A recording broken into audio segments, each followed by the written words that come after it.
Vincent Bolloré a obtenu frauduleusement la gestion du port autonome de Lomé après avoir corrompu Faure Gnassingbé lors de la présidentielle de 2010 au Togo. L'affaire refait surface, surtout que le parquet national financier, PNF, en France demande de mettre en procès l'homme d'affaires français pour corruption.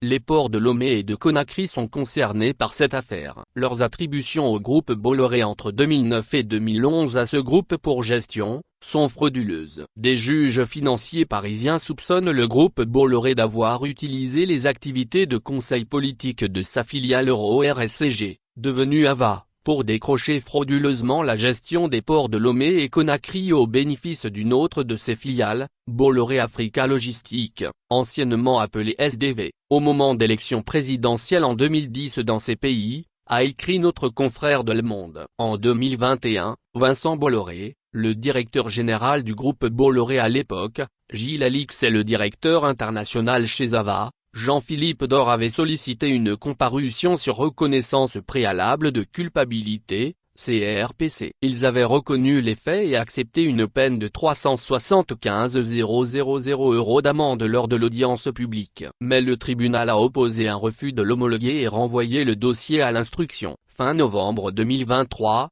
la Cour de cassation a validé cette décision du tribunal, ouvrant la voie à un procès pénal, malgré la contestation de Vincent Bolloré.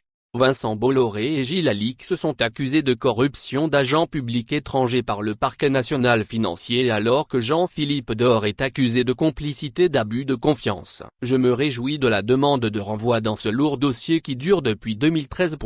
Dans lequel est particulièrement mouillé le président du Togo, a déclaré Alexiyou, avocat du défunt Abeyeme Kodjo. Les conseils des accusés prévoient formuler une demande de non-lieu au juge d'instruction. En tout cas, la décision finale sur la tenue d'un procès revient au juge d'instruction financier Serge Tournaire. Le groupe Bolloré avait bénéficié d'une convention judiciaire d'intérêt public, GIP, lui permettant d'obtenir l'abandon des poursuites contre le paiement d'une amende de 12 millions d'euros.